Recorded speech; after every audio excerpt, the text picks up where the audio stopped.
Ellen Walker is a clinical psychologist who writes about what she knows. She married a man who had grown children, which made her wonder if she had made a bit of an error not having her own kids. That and more caused her to research and write a book about child-free living called Complete Without Kids. It is my pleasure to welcome Ellen Walker to Studio 4 to tell us more. Thank you. Nice to meet you. Nice to meet you too.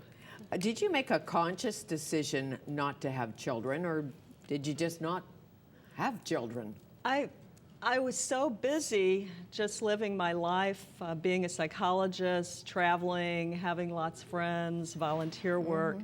And I woke up one day and realized I was 45 years old and had forgotten to have kids. Just slipped your mind. When you were a little girl, did you play dolls and, first come love, then comes marriage, then comes the baby carriage, and did you always think you'd be a mother, or did it dawn on you?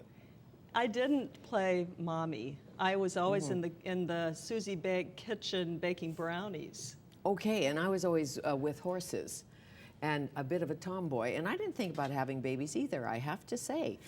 Some of my girlfriends, I'm telling you, the reason they got married was to have kids. Right, absolutely.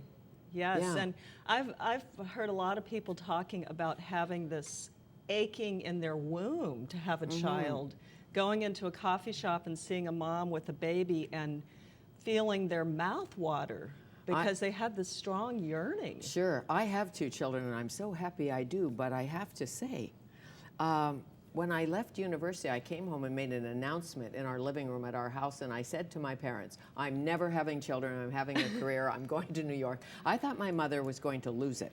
She thought I should see a psychiatrist. That what was I thinking, and what happened to me at university, she said to my father. What could have happened to her there? We're never going to be grandparents. Right.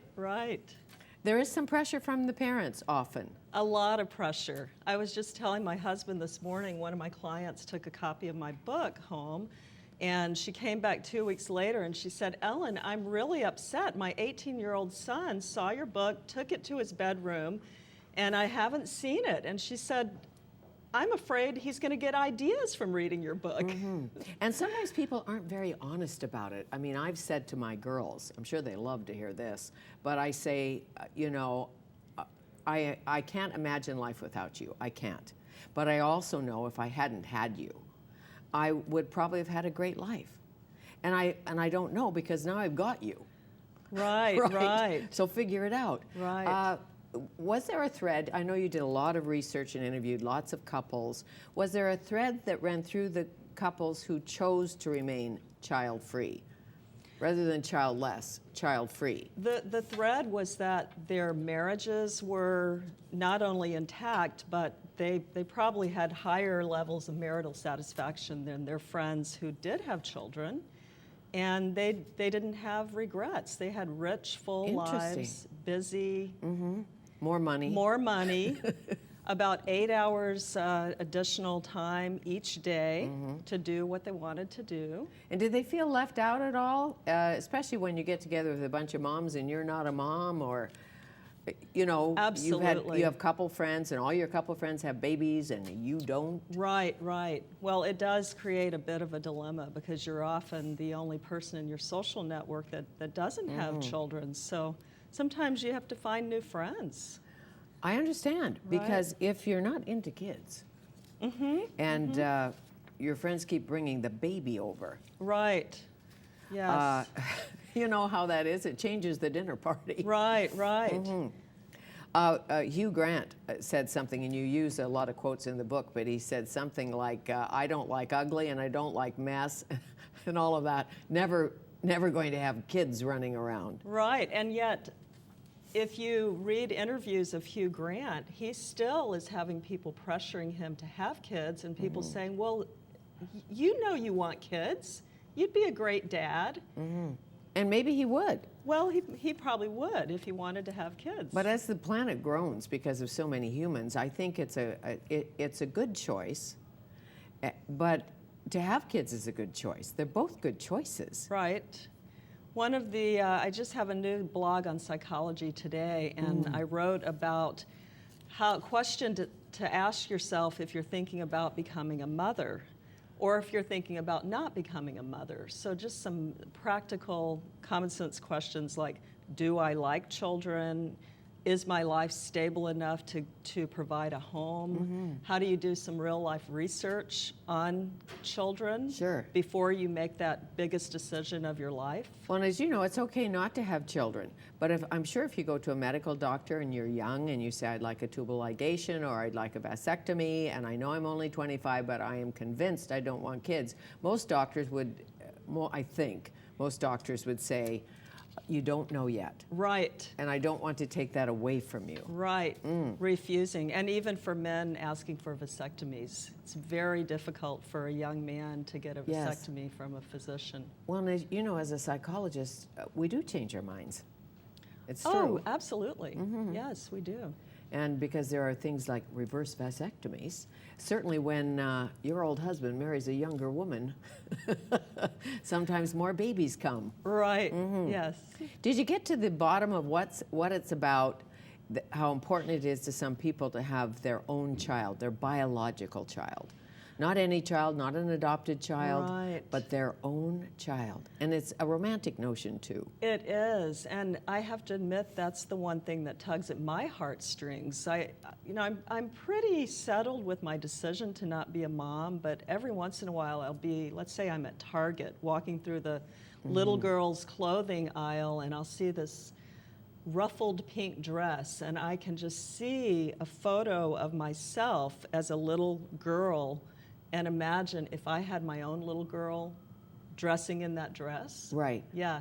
So when you married, second time or first time, but when you married somebody with children, and now you're the stepmother, although not the evil stepmother, do they feel like your own children?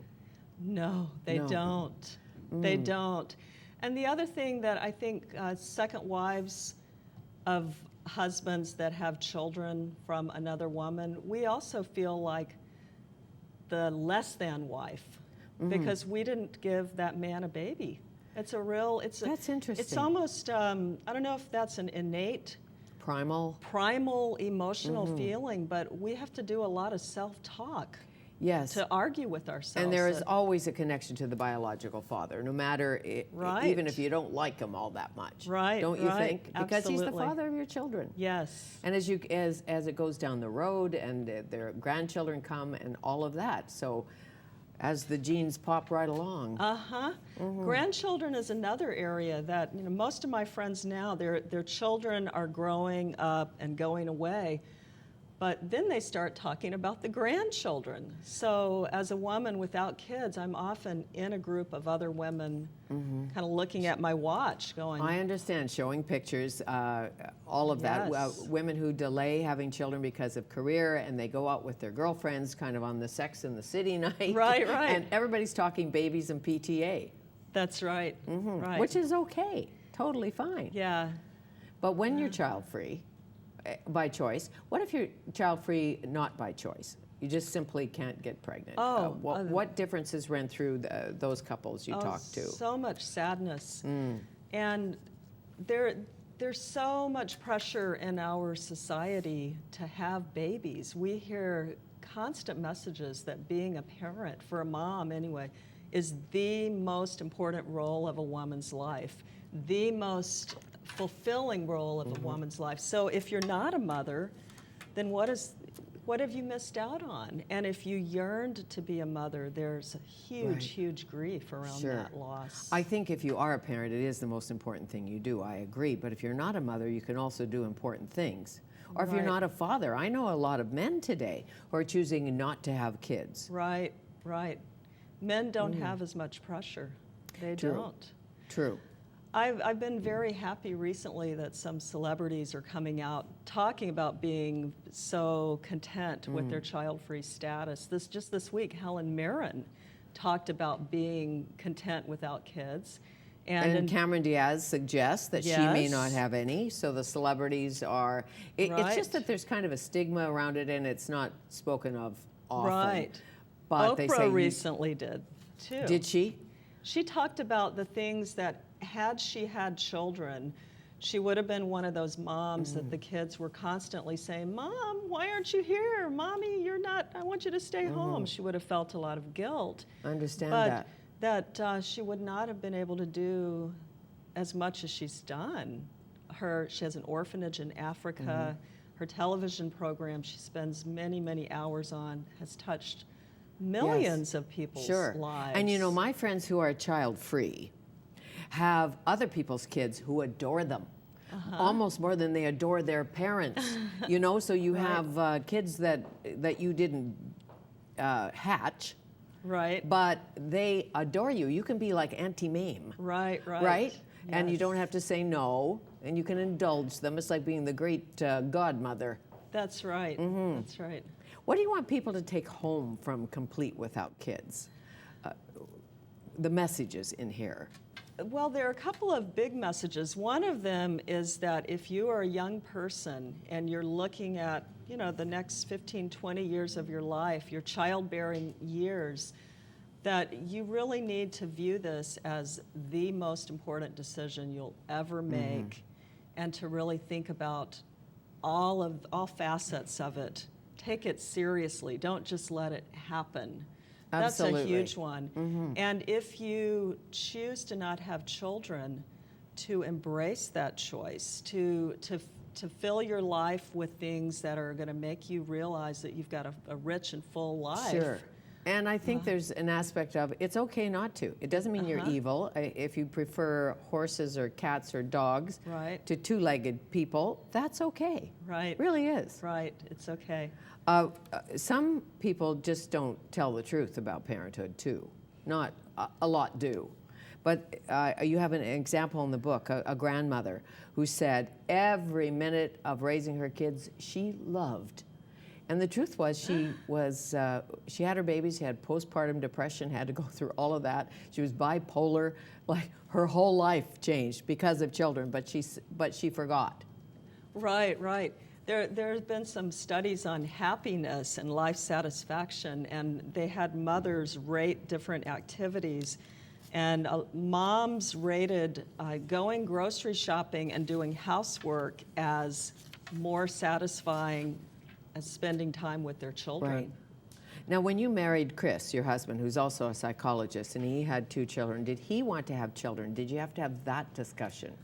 He didn't. In fact, that's where it came up, because when we got married, I thought, oh, I want to have a baby with him. It was just sort of, it was that primal urge that we're talking about. And he said, Ellen, don't be ridiculous.